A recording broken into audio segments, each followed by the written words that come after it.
It's just like grumble, grumble Saturday morning. I don't want to get ready. I know. I woke up at like 11:45, and I woke up to your Discord message. You're like, ready to go into it? I'm like, fuck. Oh man, I miss sleeping in that late. All Yeah. right, here we go. We are live, and we'll talk about sleeping in, and I'll daydream about that for the next, I don't know, 10 years until my kids are actually sleeping in. But welcome everybody to the end of the fall season. Check Your Six episode. Yes, we still have the Open League finals from CEA to finalize and close out, but we have the competitive leagues, invite leagues, premier leagues, the cream of the crops all wrapped up, and that's our focus this week. We'll talk about the Open League finals next week between Texas Tech and Grand Canyon University. It'll be a great matchup, though I think Texas Tech has the edge in that matchup. This week we're going to discuss the Face It Grand Finals as well as the CEA Invite League Finals. We have Akron versus Michigan Technological University, Michigan Tech. We'll just say it that way, and Akron versus University of Georgia now in the CEA League, or that was in Face It. My apologies. So the Face It preseason was probably the better matchup, and I think the one I was hoping for, honestly, to be the best of the best, because Wanda Swan definitely called me out a few weeks ago, and he's like, what do we got to do, beat Akron? I'm like, no, you don't need to beat Akron, but I mean, hey, anybody who beats Akron is definitely going to get just like a whole freaking bird in their hat, like all of the feathers, not just a single feather to put in your hat. It's going to be the whole bird. You're going to wear the bird. But it didn't happen. So, but I will commend UGA on an incredible performance. That was one that got me out of my seat several times. It was exciting to see the plays. It was exciting to see UGA take a map decisively. It was against Akron. I mean, I don't know if we've seen a decisive map take against Akron since the spring leagues. Yeah, I don't think so. I don't think they lost a map to anyone. When Akron played MTU in the winners finals of CEA, Michigan Tech took one map off of them. But that was the only map that Akron dropped in the playoffs, I believe, out of all three leagues. So. Oh, okay. So MTU and UGA were the only two to take a map off of Akron. Now, MTU did it in the semifinals, and they lost that matchup, and then they won their last match in the losers bracket to get a rematch against Akron, which is how we got them back in the grand finals. But going over that matchup, the CEA finals, map 1 on Coastline, operator bands, Ace coming out from Akron, MTU, Blackbeard, Malusi, Akron finalizing it with Amiraban. They came out, MTU was incredible. Like 5 rounds running, 5-0 against Akron on Coastline on the attack. And Akron took round 6, so 5-1 switching halves. And CJ from MTU really impressed me, going 11-1-3 in the first half. Like, and the only person from Akron to compare was Hennessy, going 7-0-5. IMAT wasn't there. Arv went fragless and even assistless in the first half, 0-0-6. IMAT 2-0-6, and even Jet Khan just seemed to be missing a bullet. He went 3-3-6. Like when those three players are going, like, when they're not top fragging, or when they're not awake, or when one of them's not firing on all cylinders, you usually have 2 or 3 other people that you can depend on. But like Surma's doing his IGL and support thing, so he's not a top fragger, but he is big braining it all around. So He's not usually the top guy, but Arv, IMAT, JetCon, those have been the gunners that you expect to see things being pulled off. And when you see those stat lines in the first half, you go, man, things must have gone really, really poorly. But and I honestly thought like 5-1 on Coastline on the attack. Like this is your opportunity to close out the map, go 1-0 against Akron, take that first blood quite literally, and put Akron on the back foot for the first time. Because I don't think, as much as MTU took a map off of Akron, I don't know this, but I can't help but imagine it wasn't map 1. I thought it would be like map 2. And if Akron loses a map, it's going to be a tight race. But going 5-1, probably closing it out 7-3, like that's a way to start a series and to put an opponent who might be underestimating you on the back foot. But we are talking about Akron. So 5-1 going to the second half, Akron themselves would then return 4 rounds in a row and then 2 more to tie at 6-6. So they forced map 1 into overtime. And by the time OT started, the stat lines had changed, and we started seeing Surma, IMAT, and even JetCon coming up to even, and Hennessy still chugging right along, like doing what he can, pulling more than his fair share of the weight, which usually is not the case. Usually Hennessy is like that second or third or fourth on the list in terms of productivity from the scoreboard, but I mean, he was doing work during the series, not just the first map, but the second map as well, which he's usually not the star, which I'm just going to go out and say Hennessy was the MVP of this series against MTU just because of his high-level performance and consistency. Like, at the end of map 1, he ended up 10-1-9, but after a 7-0-5 start, like he was the only one who was net positive after the first half. And the fact that he held on to that, even as his team was coming around, he was still being productive. And he still outgunned Arv, still outgunned Surma, but like Surma's the support player anyways.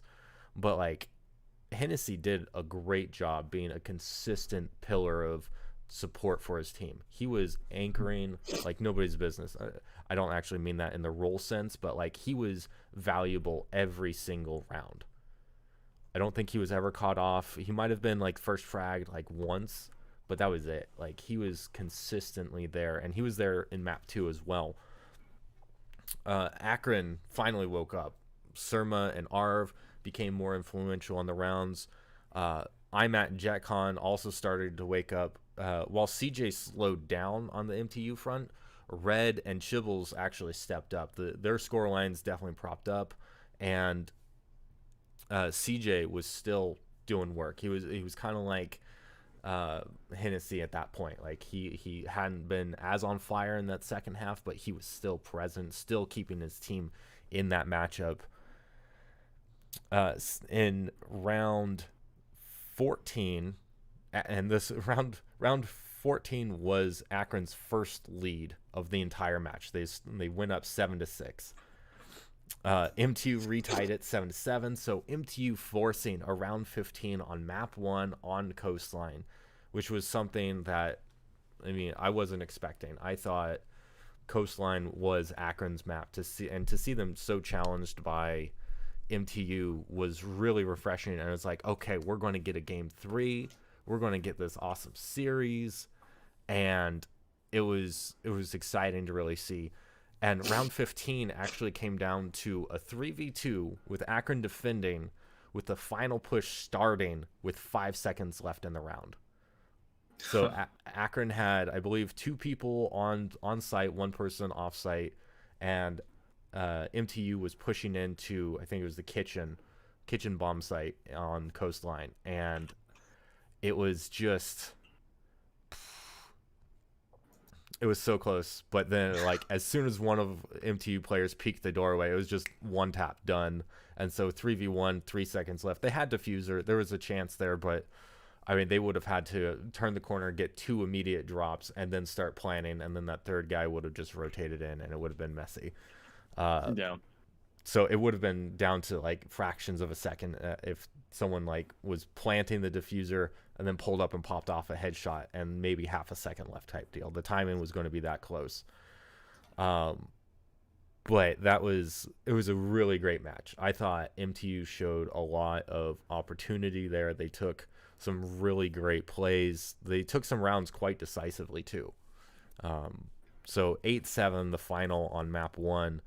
JetCon woke up in that second half 15-6-12 after a 3-3-6 start. So 12 frags, 3 more assists, and 6 deaths. And so he died most of the rounds in the second half and OT. So, but like that's quite a turnaround performance. That's someone being much more comfortable on the defense. On Coastline, it seems. IMAT as well, 13-4-10 after going 2-0-6 in the first half. So, yikes. Arv 0-0-6 in the first half, and then by the end of overtime, 9-3-9. Like that's a turnaround in productivity, like nobody's business. And that's what I mean. That's like a trapped animal in a corner type thing. It's just like, his team was giving him so much crap. Like honestly, I imagine comms was serious but still pretty lighthearted, and I could just imagine someone just giving Arv crap. I think it would have been funny. Second map, Oregon. Oregon actually holds a interesting place of his point of history in these 2 matches. Is that I think these teams both saw something in Akron's play, UGA and MTU, that made them pick Oregon, because both of them had it as their first pick to play. So it's interesting because while MTU identified it, I don't think that they were able to pull off any of the strategies or the plans to the level that they really wanted to, because they ended up losing it 7-3, and it's kind of standard fare. Akron started with a strong attacking push, going 4-0, and MTU would take a round back with a brilliant quad kill from CJ. Just hyper aggressive, roaming like nobody's business, and just taking gunfight after gunfight. It was really impressive to see. They would take 2 more rounds, but that would be it. Like it was just they got started late. They couldn't quite catch up, and then it was just kind of done. Akron does Akron things and just puts it all done. Puts MTU down in 2 maps, 2-0. Hennessy again on fire, both on this map as well, like I called out earlier. 14-1-5 from Hennessy. Arv 7-5-4. 14-1-5, you said? 14-1-5. Nice. Yeah. And IMAT 11-4-7. Arv 7-5-4. Surma 5-3-8. JetCon 5-3-7.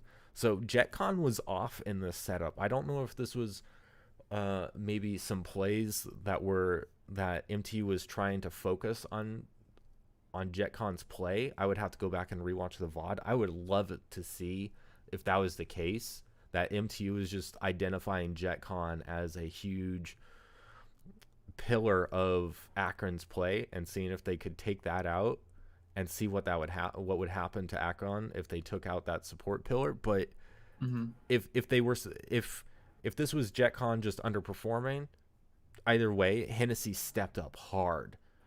And if it was MTU focusing down JetCon and trying to take him out of the play, they did that job, but Hennessy stepped up. Yeah. And so I think if other teams have just been coming in to play their game, JetCon and Arv and IMAT know how to play the game just fine. But when a team comes in with an actual strategy against your team, Akron is showing that they can adapt. And that's what I think it means, is that JetCon wasn't underperforming. He was just targeted. And then what that meant was it gave Hennessy opportunity to show how he knows how to play the game. So when he's not being harassed, when he's not being the one being targeted, look how productive he can be. And huge credit to Surma for IGL and being able to make those calls and having his team being able to react like that and adapt like that. That's what I'm seeing. That's what I want to say that I saw. I don't know the game that well. I don't know what the strategies overall would be about how you would tailor your attack or your defense around an individual player outside of operator picks and bans, and then focusing what that player's role is. But if they were able to do that, that's some next level complex attack and defense planning from MTU to have pulled that off. But then also for Akron to be able to sustain against that. This was probably the most thoughtful approach of a match that I'd seen up until the next matchup against UGA. So huge call out to Michigan Tech for the series that they showed, the progress that they showed, for joining the Invite League, and then just absolutely crushing it this season. Like, Akron is a different beast, but you stood above everybody else. That's a huge win for your first showing in the Invite League. Yeah, and you know, in MT's defense, like, they played really well. In their defense, Akron has been really, they've proved themselves to be very versatile and adaptive. Yep. And they're just a good team, and I definitely think that they are going to be talked about. As long as Collegiate Siege persists, I think Akron is going to be in people's minds for a long time. Even if Akron is able to keep a steady inflow of amazing players like they do now, then they will keep being the dominant team. But if all these players graduate and they're not as good anymore, they're still going to go down in history as one of the best teams to exist in collegiate Rainbow Six. Yeah, as long as this series of games is running, it's going to be hard to top a legacy like this. I mean, this is going to be like the Harrisburg University Storm. This is going to be like Maryville, and how they show up in League and in Overwatch. Akron is that equivalent in Rainbow Six. And you can't take that away from them. I mean, after this next matchup against UGA, and having Akron be crowned the Triple Crown winner again this season, winning CEA, CR6, and the Face It preseason, two of their players are the most decorated collegiate Rainbow Six players out there. 8 championships won, 2 Triple Crowns, 2 wins last spring. I mean, that level of winning for individual play is crazy, but to bring that to a university, to bring that history to them of we are the creme de la creme of Rainbow Six, like that's a title. That is a setting up of historical decisions to be made by Akron to be continually invested in esports. So Akron is going to be one of those teams, one of those schools that you hear about for a long time. And as much as like University of California, Irvine is spoken about for their esports program and their esports support, and for a lot of their teams, they are really good for a lot of the games that they compete in. But being known for a game is completely different, especially when you don't have the extreme amount of funding going into that program. Akron, yeah, they have scholarships going in for their team. Yeah, they have a esports program and obviously a varsity program, but not many schools are doing that right now. These are still early times for collegiate esports, and for Akron to be making that decision now to lean into that possibility of a legacy and what that means for younger demographics being recruited, that's a big deal. And these guys on the squad are showing that Akron is invested not just in the biggest esports, but the esports that their students want to play, and their students are damn good at it. Yeah, There. So, I mean, that was the or Invite League Finals. Congratulations, Akron! Once again, you win. You've proven you're the best of the best again, and MTU for a stellar showing in this playoffs. And what a great run you had. Looking forward to seeing you all in the spring for sure, and seeing how you do in the other leagues, assuming you participate in the other ones as well. Moving right along, Face It preseason grand finals, UGA versus Akron. Now, like I said earlier, this was a bit of a shout out match from Wanda Swan. And like I didn't even know it was going to be possible for UGA and Akron to have played each other when we got called out.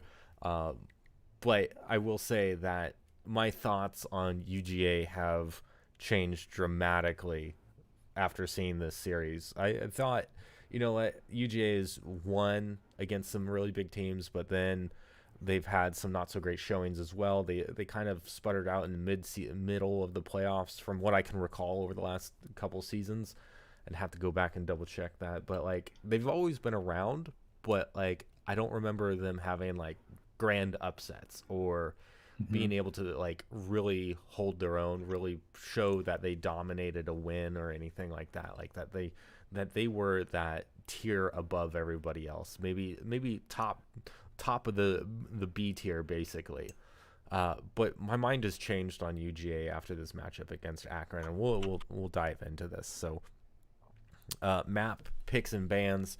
Akron banned Consulate, UGA bans Coastline. Thank you. Akron banned Clubhouse, Akron picks Clubhouse, UGA picks Oregon. Akron bans theme park, UGA banned Cafe, and the decider was going to be Villa. I don't know how I feel about Villa being the decider. I feel like I still want to force theme park, just because Akron has gone so far out of their way to ban it every single series. When it goes to a best of, when they go, or they just make every effort to ban it. Like, I want to see Akron play on theme park. If they're as good as they are, they're probably going to be just fine on it. I just want to see Akron play theme park. Yeah, they probably just hate it. They probably do. And maybe you'd be doing your team more of a disservice playing it, but at the same time, Akron goes out of their way to ban it every single time. So they take some advantage, whether it's a mental advantage, and say that if Akron just hates playing on it, make them feel uncomfortable. That's all I have to say about that. I would forego an Oregon pick. I would forego a Cafe pick, forego a Villa pick, and just first pick theme park. Because then if Akron's first banning Consulate, then if they first ban Consulate and you're comfortable on Coastline, because Coastline is, I mean, we saw what MTU can do on Coastline. They can be super productive and push Akron around. And I think I feel more comfortable on Coastline than I do on Villa. So ban out Clubhouse because Akron likes Clubhouse. Let them ban Consulate, and then you ban out. So they ban Consulate, you ban Clubhouse. They pick Coastline, you pick theme park right in their face. So maybe they get a comfort pick, but that comfort pick then comes with their discomfort in that second round, or that second map, which they have to play anyways. Or if you could force theme park to be the decider, even better. But chances are Akron's just going to ban it in the second round anyways. So that's the map picks and bans. Decider, Clubhouse, UGA banned Ace, Akron bans Thatcher Cade, UGA bans Maestro. Now, one thing I will say is that the Maestro ban... This is Cafe? This is Clubhouse. Oh, Clubhouse. I like the Maestro ban. I like the Cade ban from Akron. They're changing things up, and the Thatcher Cade combo just works really well. to just take a lot of important defensive pieces off, and a lot of the approaches off on Clubhouse. Like no Thatchers to disable the Cades to be able to get into the the God, I can't even remember locations. I'm sorry, I'm sick. My brain is foggy right now. I'm going off my on which notes. side? Upstairs, downstairs, Upstairs. and cache Yeah, wall. yeah. So I like the bands. I can't complain either way around. The Maestro, I'm having a hard time thinking about why they would target Maestro on Clubhouse, other than it's someone's comfort pick. It's not a band I'm used to seeing. First half incredibly close. They split it 3-3. Georgia had defended first and Akron attacked. Hennessy again had a brilliant triple kill and defuse in round 7. So it was that start of the beginning of the end for the map, and it just seemed to foreshadow what Akron was capable of doing on the defense. So even retaking a site, they wouldn't let UGA score another round in that map, closing it out 7-3. Which again, here we go again. Like this is another weird thing. I'm at 12-3-7. Hennessy 10-1-3. Just on fire level of productivity. Arv 8-1-6. JetCon 6-3-6. Surma 6-0-6. So just they weren't pushed around. No one was incredibly challenged. It was just a good all around showing from Akron. Now UGA. Drunken Kaz 10-0-8, Wanda Swan 6-1-8. Like the numbers don't show how close it was. A lot of those rounds could have gone either way. There were some rounds where it's just like Akron got off to an early lead, and it was just like, okay, well, that's going to be hard to come back from.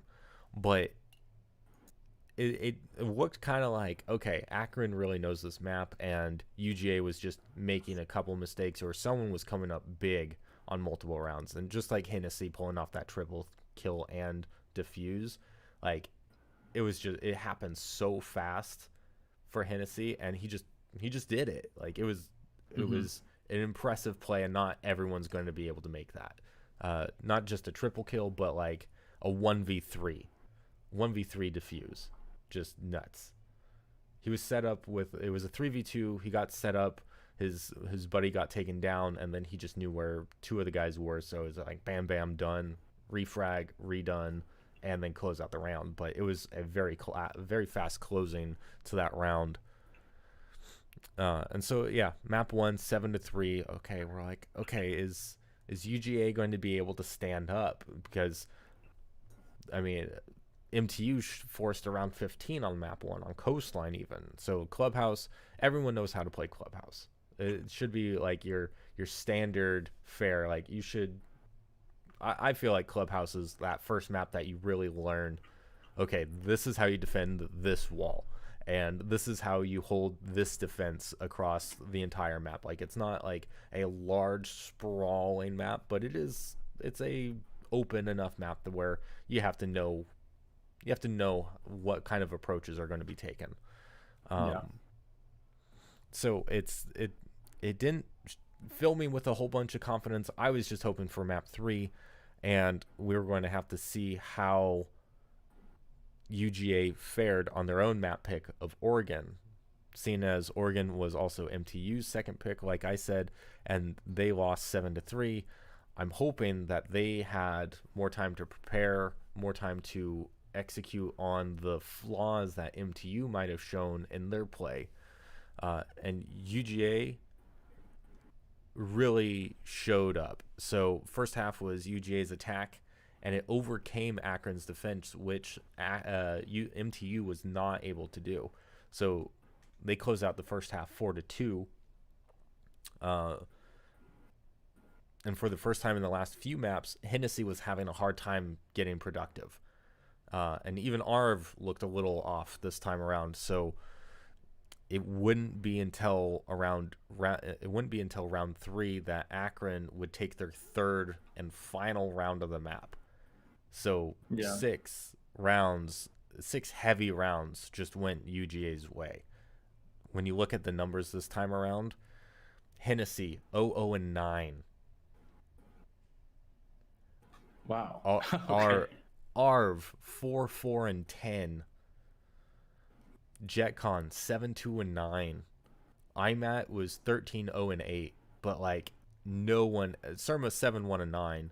But like that's kind of what I expect from Surma. Just IGL responsibility, support player, and being around as necessary. But like the rest of his team, the ones that need to be hyper productive and the ones that keep everyone out basically and get them into the site, they just had zero influence on the map on most of those rounds. And UGA just locked up tight. Like they knew, or it showed Oregon on an entirely different level than what MTU was doing. Wanda Swan 12-5-6. Drunken Case 10-4-7. I Am Throwing 11-3-4. Casanova 6-3-8. Manly Banana 5-2-6. Like those are all numbers and scores that I see on that winning team, on that winning side. Like they performed well and above what Akron was capable of doing with their strategies, which you and I don't get to say that at all, like ever. So to see UGA put on a 7-3 stomping on Oregon is just damn impressive. That changes my take on what UGA is capable of strategically, tactically, in the moment, and just being able to see all of their members firing on all cylinders. I don't know if they'll have a better execution against a more difficult opponent.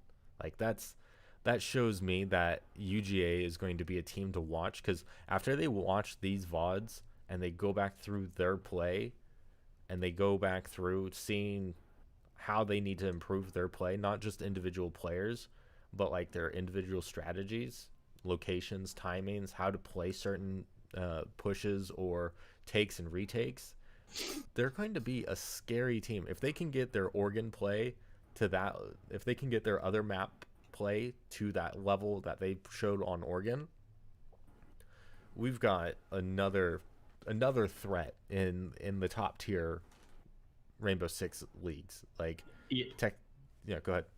it definitely shows that they are not only hungry, but also they have a lot of potential.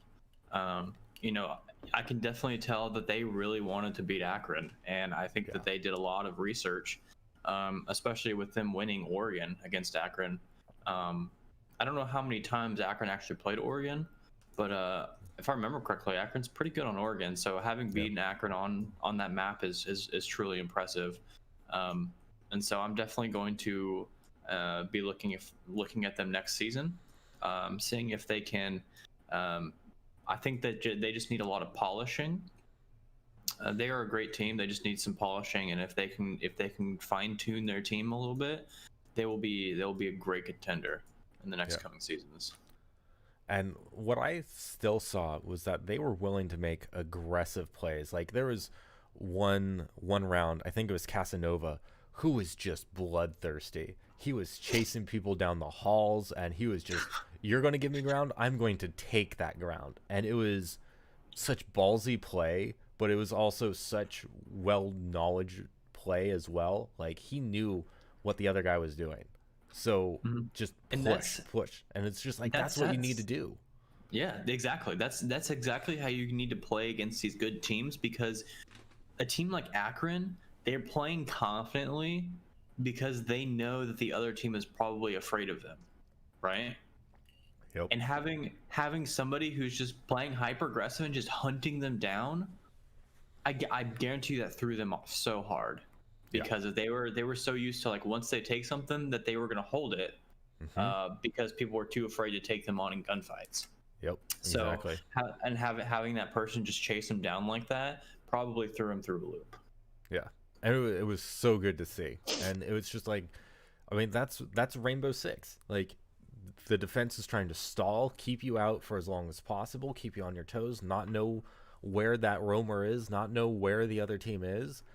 But the role of attack is to push in, take those aggressive plays, take territory, take knowledge and intel away from the defense, corral the defense, execute them while they're separated. Like, that's the deal. And UGA performed exceptionally well at that on Oregon, and it was really, really good to see. And I'm excited to see that this was a decisive victory. 7-3 is just the way a map goes when you have a team that is better than you.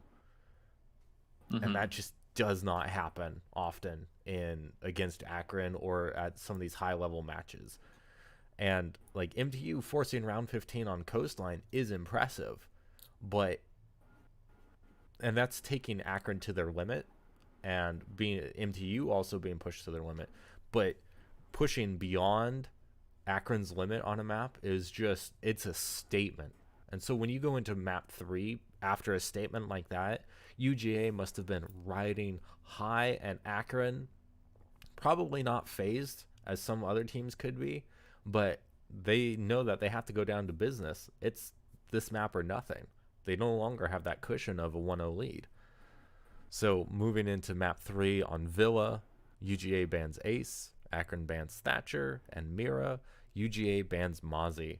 Mozzie has been a regular ban on Villa that I've seen in the last several weeks.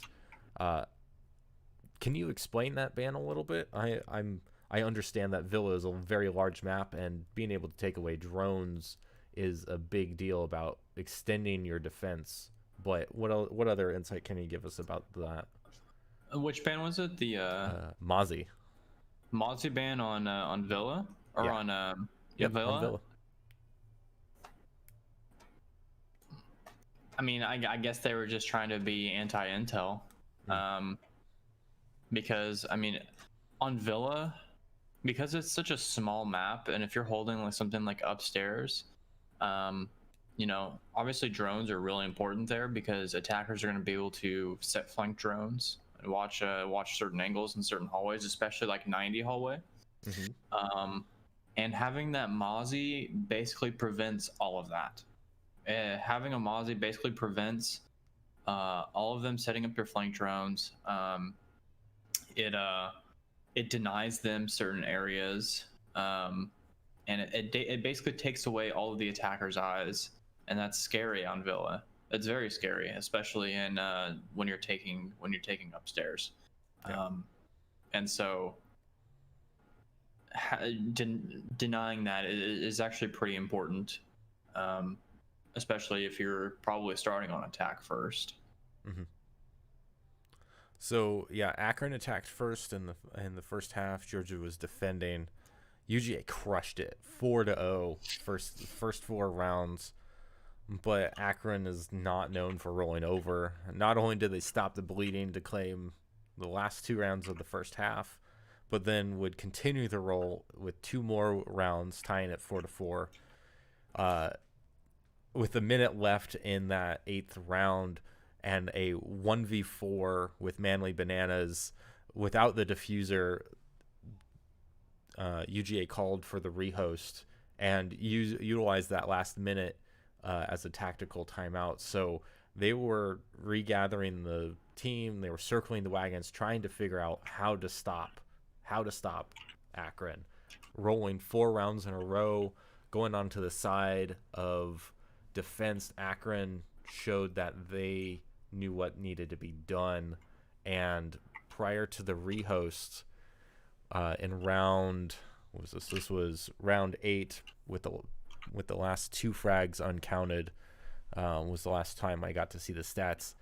We got Surma 6-0-5, Arv 5-0-5, JetCon 7-1-6, IMAT 8-3-4, Hennessy 2-6-6, and sorry, let me get my screen over.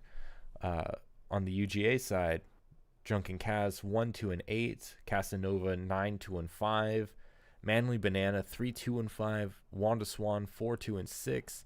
I am throwing 9-2-4. Like, those are some incredibly tight stat lines. That's showing you how close it was. I mean, it was going to be 4-4 after this. 2 more frags would have gone the way of Akron. So even then, those 2 frags aren't going to shape a dramatic story about how Akron was outperforming UGA. It just wasn't. And this was going to be a tight series. It went so far for them. And we barely saw a team string, like if it wasn't this 4-0 5-round run like we saw at MTU and Georgia or Akron in some cases, like if it wasn't 4 or 5 rounds in a row, it was this back and forth. Rarely was there 2 rounds in a row. It was mostly back and forth. There were 2 rounds here, 2 rounds responded to by the other team, and then just back and forth. So to get to 4-4 in map 3 after both teams had won their respective maps 7-2-3 or 7-3, like this is as close as it gets. This is who's going to really execute on everything that they know and who's going to do it better. Ultimately, it came down to Akron not letting up. They would go on to win 5, 6, and 7 rounds. 7 rounds in a row to take map 3 on Villa. So UGA starts 4-0, and then it's just 1, 2, 3, 4, rehost, regather, try and change something up. Rounds 5, 6, and 7 for Akron, and it's a rough way to end the series. To go, okay, you have this opportunity to stop the bleeding, to really dig deep and stop what's happening and tell your side of the story a little bit longer.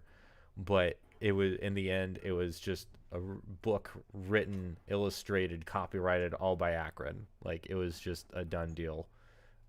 And that rehost and tactical timeout seemed like it was more out of desperation than it was, okay, we've got to figure something out. It was, had they taken that timeout, taken an actual timeout, or gotten the rehost like maybe a couple rounds in after Akron closed out, got 2 rounds in, and knowing that you were going to go on to defense or going to attack on Villa, I think that might have been a better time to have taken that timeout, to keep your nerve and really say, this is a fresh start, win the half and you win the series, basically.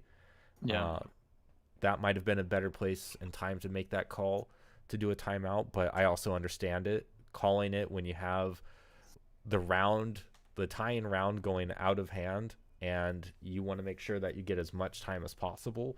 It gave them an opportunity to maybe call out some strats, or really think about how Akron had taken those first 2 rounds on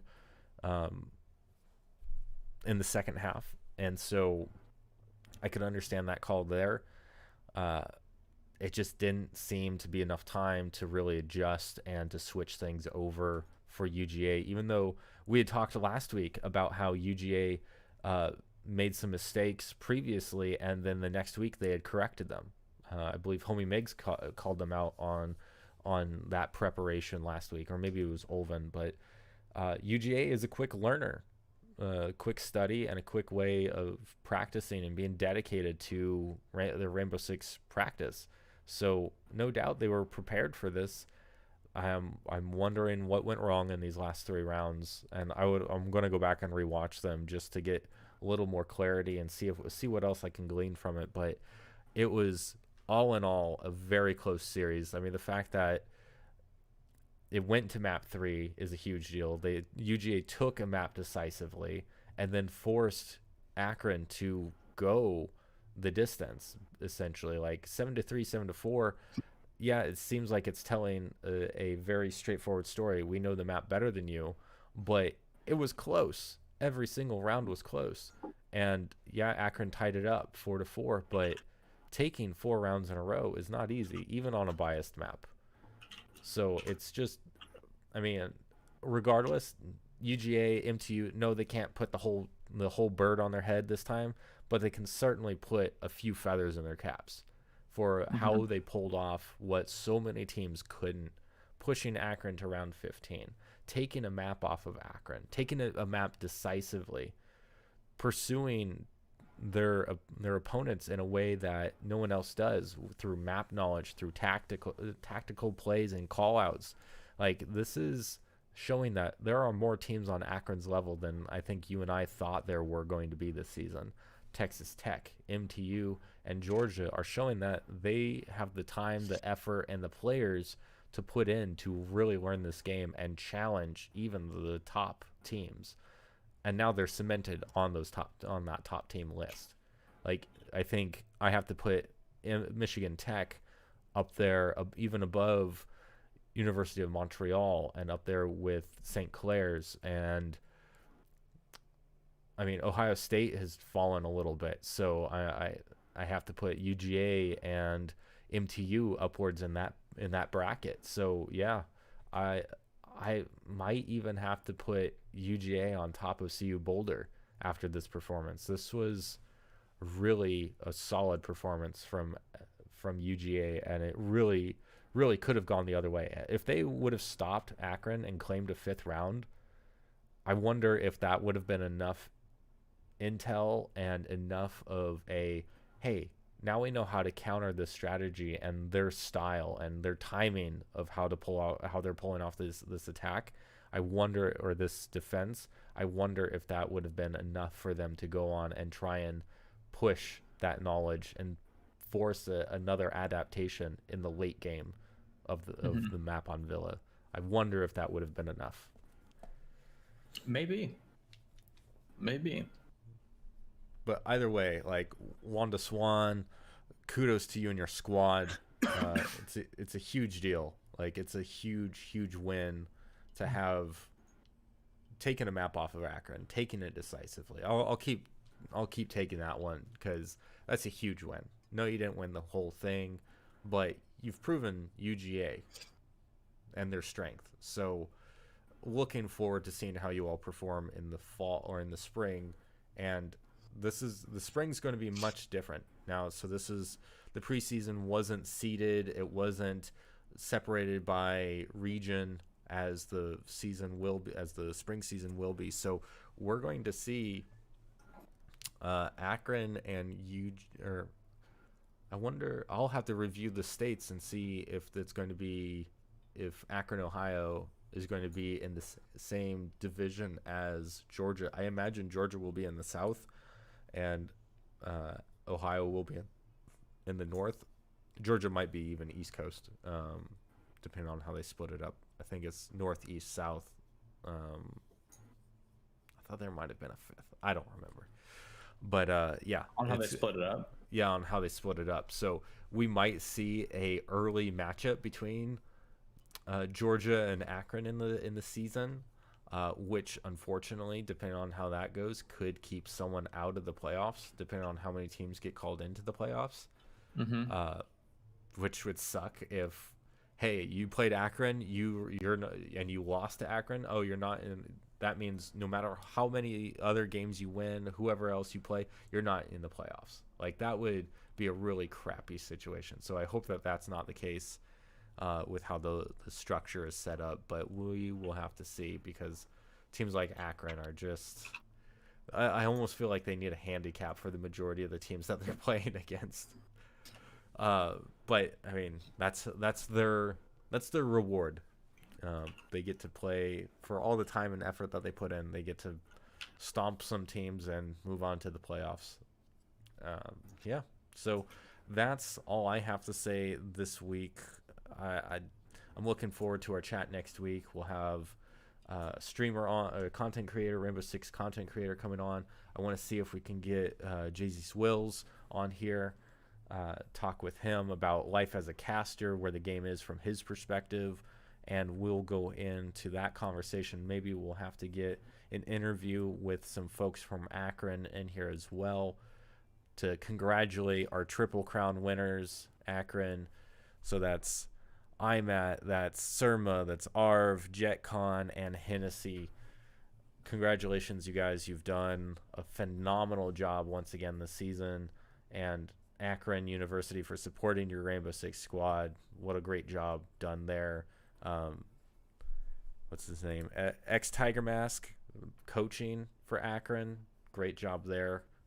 So all the way around, Akron is putting together a phenomenal program. I'm going to have to reach out to them and talk to them on the summoning hour just to find out how they're running things and why they're running things the way they are. But if the Rainbow Six squad is any indication, they are going to be a university to watch in all of collegiate.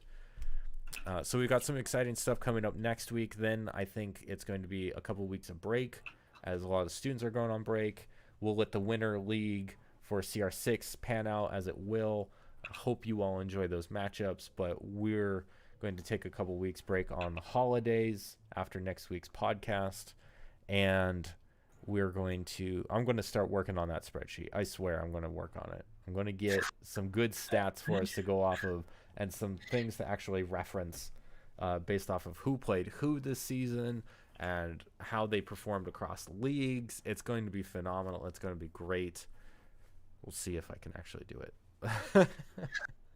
The famed spreadsheet. At this point, it's more infamous, and I'm going to hate it more than anything else just because it's going to be one of those things that taunt me, one of those projects that I never get to. My podcast honeydew list taunting me. Warlock, can you do this for me? Sure, baby, I'll do it for you. And you never do the spreadsheet. You never do what I need you to do. Oh, but I'm busy. I'm working. Is that what you call having a beer watching Rainbow Six? Yeah. Now I'm just going on a tangent. You got anything else to say? Anything you want to say to the teams that participated in the leagues this fall before we wind down? I don't think so. I guess good luck to all the teams competing in the mini or the winter mini series of all the leagues. UGA, let's see some polished teamwork next season. And it turns out that it was true. Sonics actually dropped their whole team. Yeah, we saw that. So that's interesting. Easily retired from Siege, so he's no longer going to be playing Siege. I think that's about it for Pro League.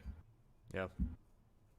We'll see how the qualifiers go, but Sonics, after they drop their roster, they're no longer able to participate, so we'll see how that goes for them. But wait, no, they can participate. The org owns the spot, not the players. So I thought I saw something. It's supposed to be the players, but for some reason with Faceit, it's you have to have an org to play. So I think the org. I think if the Sonics want to continue to play, they need to find players here pretty soon. So. That's right. Okay.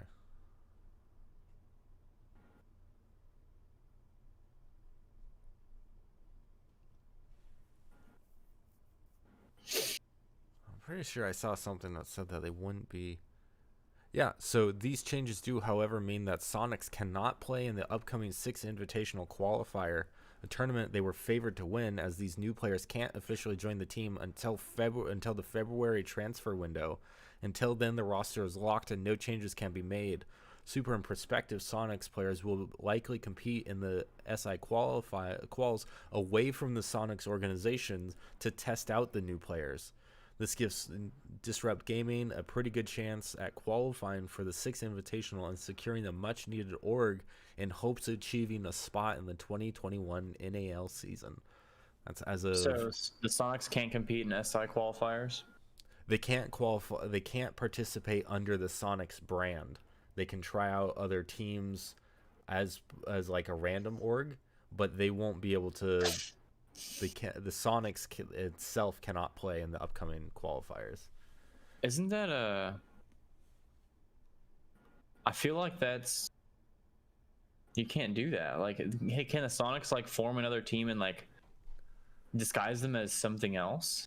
I don't know. They might be able to form it I up feel as a like separate squad without Super, I almost feel like like that would, yeah, I feel like that wouldn't be allowed, right? Because they're like, It wait a does. minute. It does seem sketchy. I will Yeah. admit that this is from a Siege.gg article. Sonic's bench Sleben Gomfi iconic and easily retires. I can provide the a link in the show notes this time around. I'll send you the link right now. But yeah, so there's some interesting stuff going on there. So we'll see. We'll see how the Sonics will prepare for the 2021 season if they can even really form a squad. So I don't know. I don't know if I would want to work with Super, having seen this happen one other time before, and then have this all break out in the rumor mill before being officially announced, and then I mean, the Sonics as well just have not been a favorable team from that I've seen since their first inaugural run in the Pro League. So I don't know if I was a individual player if I would really put a lot of faith in working with that squad. So we'll see. Yeah. We shall see. With that, we're going to call the episode done. Thank you all for listening. Thank you all for joining us. It was great seeing a number of you recognize the podcast in chat for the grand final matches this week. We really appreciate your ears, your eyes on us when you see us on social media, interacting with us, interacting with the podcast. We appreciate you all. You can always leave messages for us and feedback for us at anchor.fm/check-your-6/message. I didn't go all mush mouth this time. I'm proud of myself. Leave us feedback. Call us out if we're being doofs. Call us out if we're just being stupid or ignorant to the fact of how teams are playing. Let us know what we're missing. Let us know what we're seeing. Let us know that you appreciate what we're doing. Oh my God, cough attack.